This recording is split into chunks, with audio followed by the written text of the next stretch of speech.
jumpa kembali saudara-saudaraku. Pastinya kita semuanya sehat, diberkati Tuhan ya.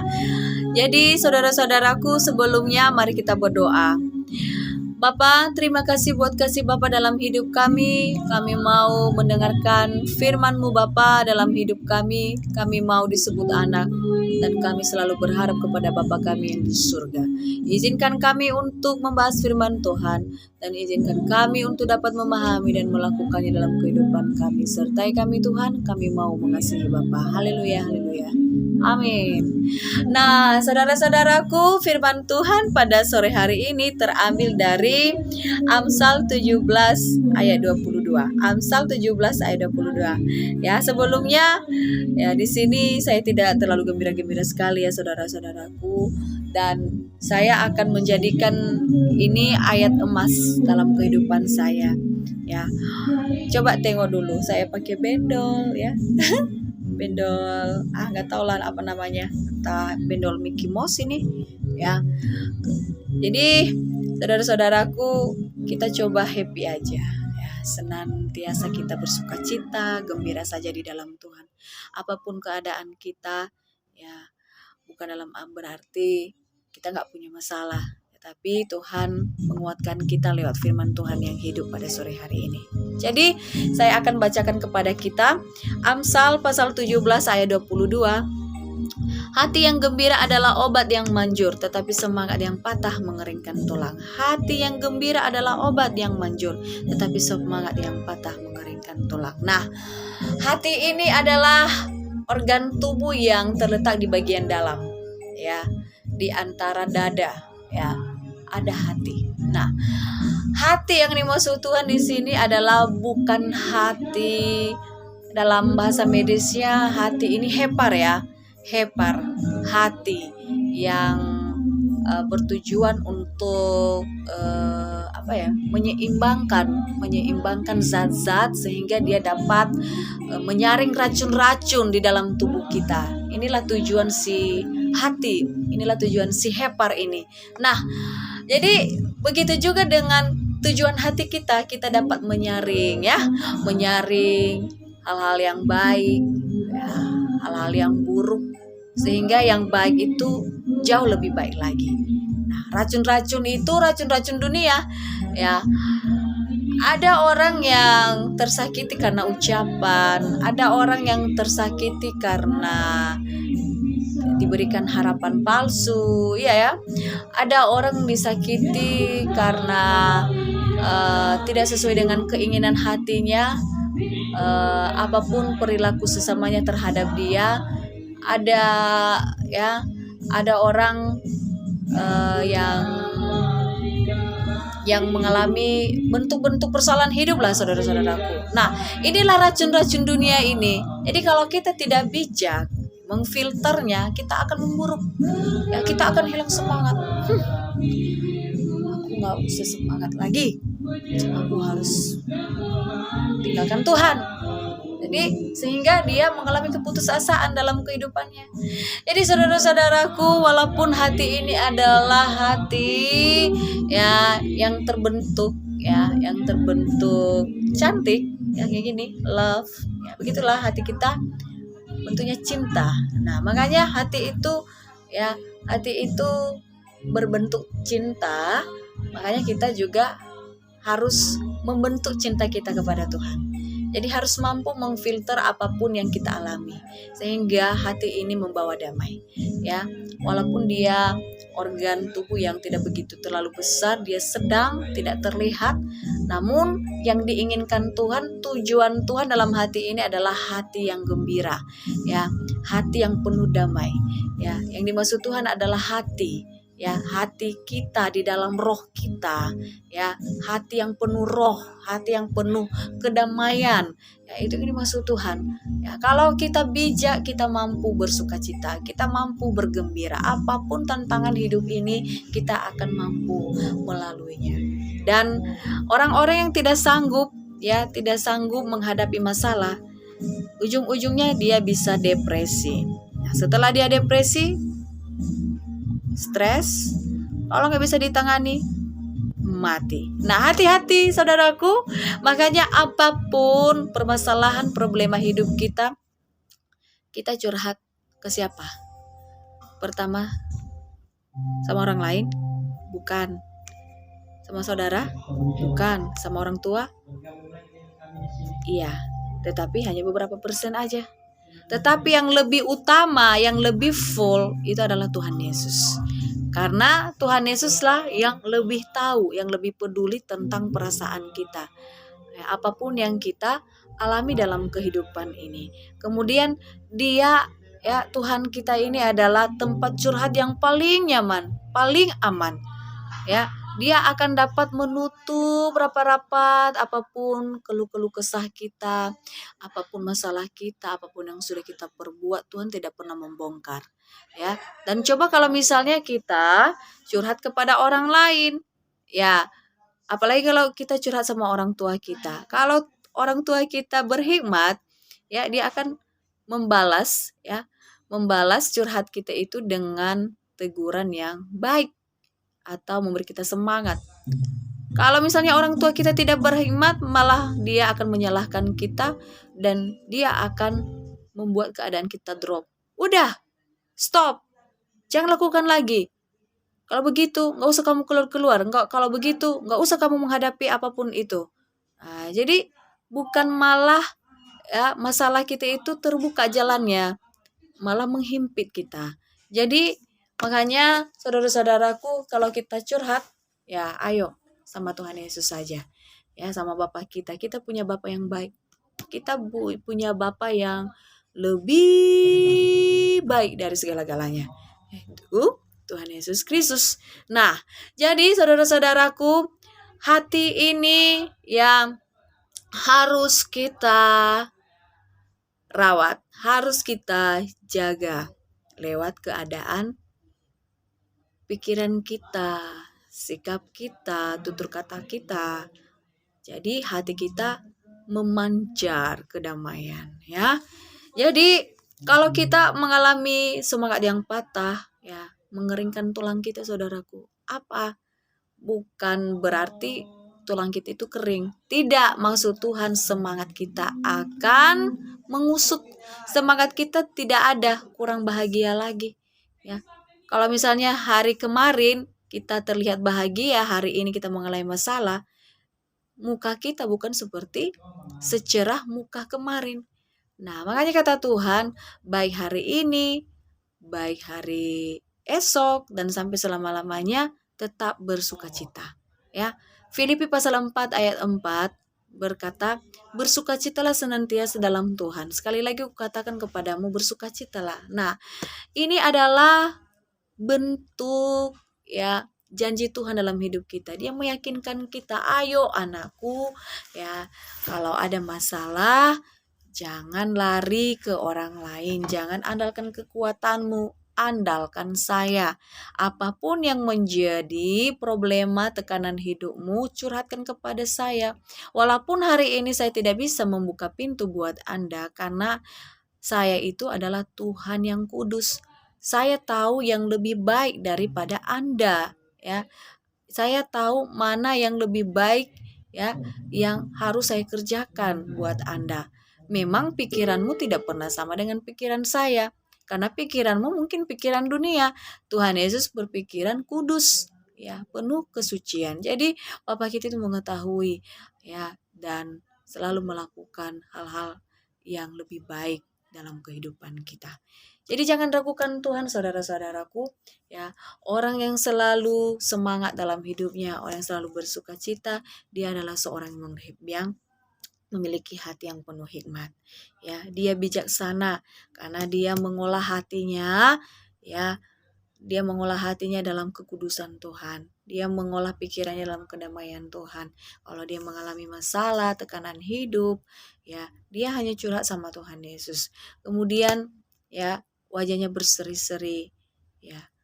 Terkadang saudara-saudaraku, wajah kita ini bisa menipu, ya. Kita banyak masalah, tetapi wajah kita ini selalu berusaha memancarkan wajah-wajah manis di lingkungan hidup, ya. kepada orang-orang sekitar kita, di keluarga kita. Sebenarnya mereka tidak tahu apa yang sedang kita pikirkan, apa yang sedang kita alami, ya, peperangan roh kita itu seperti apa di dalam diri kita. Mereka tidak tahu karena mereka bukan Tuhan kita. Mereka manusia sama seperti kita. Jadi wajah bisa menipu saudaraku, tetapi hati tidak bisa bohong. Jadi makanya kata Tuhan, ayo tetap semangat anakku, andalkan saya, ya. Walaupun engkau pintar menyembunyikan kepada sesamamu, tetapi kamu itu tidak boleh loh terlalu pintar menyembunyikan di hadapanku.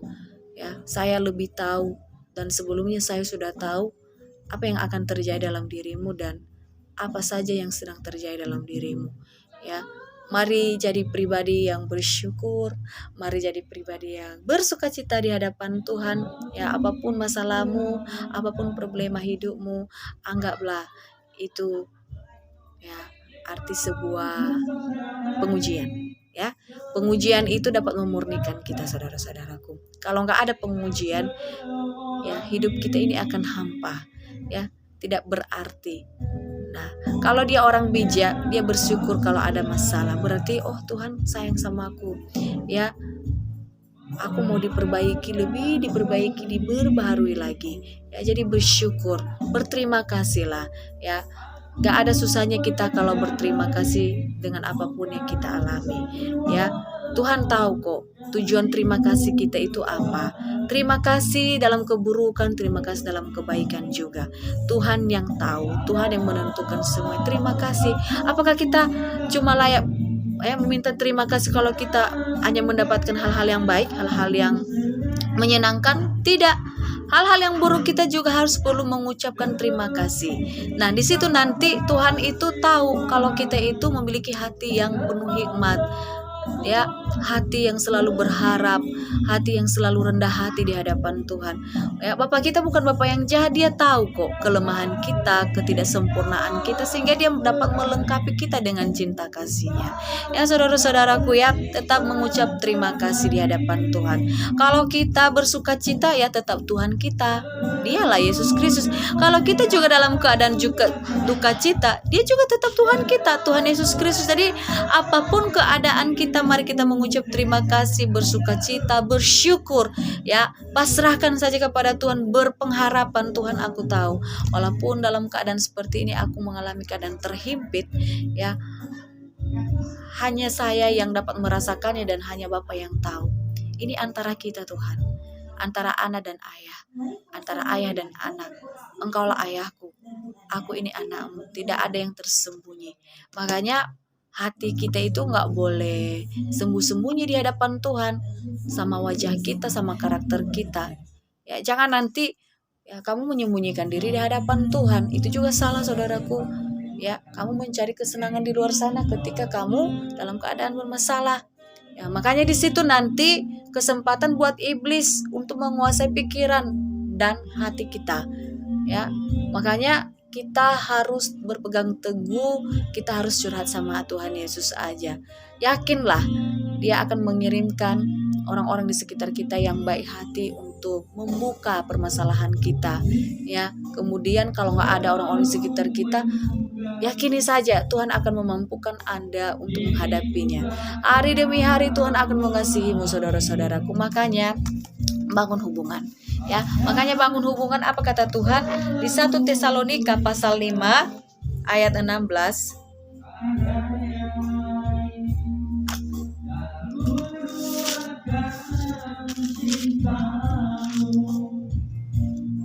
Berkata, bersukacitalah senantiasa, tetaplah berdoa. Ini senjatanya, tetap berdoa.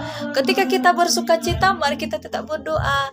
Ya, doa adalah, ya, senjata roh kita di hadapan Tuhan. Ketika kita berkata-kata, Bapak, aku banyak sekali masalah ini. Kenapa masalah ini tidak pernah kunjung berhenti?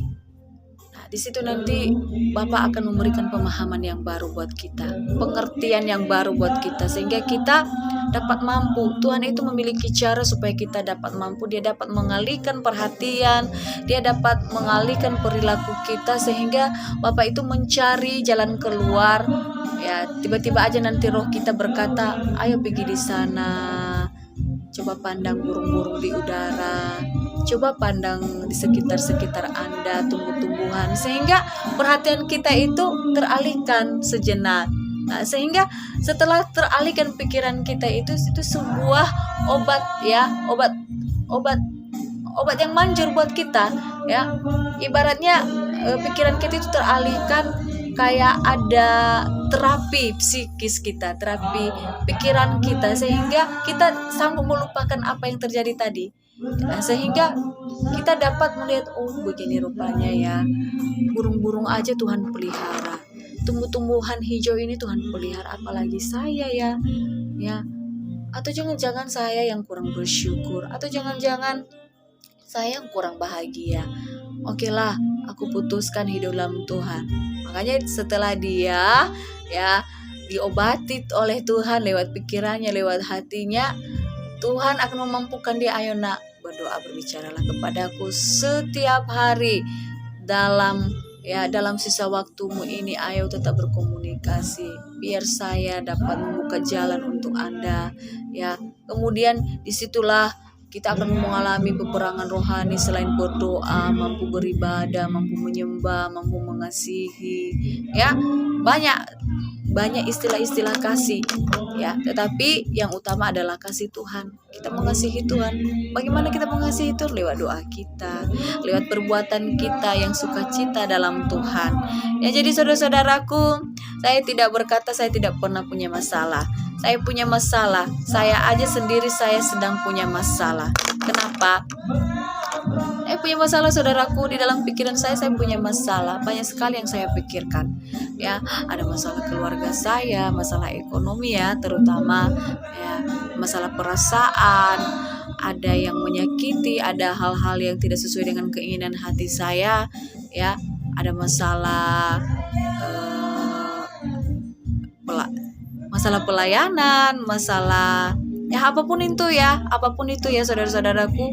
Yang penting saya punya masalah, dan yang menjadi kekuatan saya adalah firman Tuhan yang hidup. Hati yang gembira adalah obat ya, hati yang gembira adalah obat, tetapi semangat yang patah mengeringkan tulang. Terbukti saudaraku, kalau nggak ada kegembiraan, kita akan mengalami kehampaan ya. Muka kita murung, semangat kita nggak ada, loyo ya, kayak yang sudah dipukul ya, padahal nggak dipukul. Nah, jadi kira-kira begitu saudaraku ya. Jadi yang menjadi pesan di sini, ayo bersukacitalah di dalam Tuhan, buat diri saya dan buat sesama saya. Berdoa ya, minta kekuatan baru, penghiburan baru dari Roh Kudus, dan kemudian mampukan diri ya. Ketika kita dapat memampukan diri kita dalam kekuatan Tuhan, kita bisa menjalani hidup ini. Sebenarnya berat saudaraku, perjalanan hidup ini berat ya. Bagaimana kita harus percaya bahwa ada Tuhan yang menolong. Makanya anak Tuhan selalu berpengharapan di dalam Tuhan ya. Sabarlah dalam kesesakan, berpengharapanlah di dalam Tuhan ya. Jadi kita harus tetap kuat di dalam Tuhan ya. Ketiga hal ini, iman, pengharapan, dan kasih, harus ada dalam diri kita. Dan yang paling besar adalah kasih. Kalau kita mampu mengasihi Tuhan, Tuhan akan memampukan kita melewati setiap permasalahan kita ya. Kita gak boleh cengeng lagi. Kita ini sudah dewasa. Kita bukan anak-anak lagi yang diberi susu. Sekarang mau tidak mau kita harus makan makanan keras ya. Hidup ini keras kawan ya. Hidup ini keras. Jangan anggap hidup ini tidak keras. Banyak kekerasan ya. Banyak bentuk-bentuk kekerasan ya. Jadi makanya anak-anak Tuhan itu harus siap sedia dalam iman. Berdirilah teguh ya di dalam iman. Berdirilah seperti seorang laki-laki, tidak goyah. Iman harus seperti itu, harus kokoh, tidak boleh goyah. Jadi saudara-saudaraku, sebenarnya pembahasan tentang hati yang gembira ini adalah ya, paling menantang, dan kemudian paling banyak istilahnya, paling banyak manfaatnya, paling banyak pembahasannya. Jadi ini hanya sebagian-sebagian saja, ya. Jadi mari kita tumbuh kembangkan dalam kehidupan kita. Mari kita baca-baca kembali, ya. Saya juga manusia yang terbatas, tidak sempurna, karena yang sempurna itu Tuhan Yesus Kristus.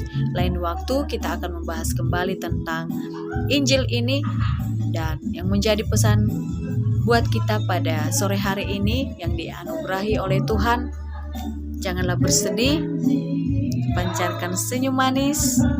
Anak Tuhan harus manis-manis, ya. Anak Tuhan cantik-cantik, anak Tuhan ganteng-ganteng, mampu menghadapi masalahnya. Jangan kita rusak tubuh kita kalau kita sedang mengalami masalah.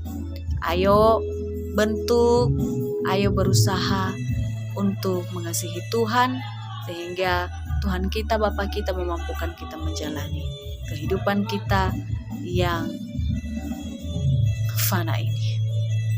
Kita tidak akan pernah mengalami yang fana kalau kita tetap hidup dalam Tuhan. Kita akan mengalami kekekalan. Haleluya, puji nama Tuhan. Mari kita berdoa. Bapa, terima kasih buat firman Tuhan pada sore hari ini. Kami mau beraktivitas kembali Tuhan, dan sertai kami sehingga kami mampu bersukacita dalam diri kami, mampu bergembira. Berikan kami obat, berikan kami vitamin-vitamin, firman-firman yang hidup dalam hidup kami, agar kami mampu menjalani hidup kami. Bapa, hanya inilah doa kami percaya Bapa akan menyertai kami sampai selama-lamanya. Amin. Shalom saudaraku, jangan lupa bahagia ya. Haleluya.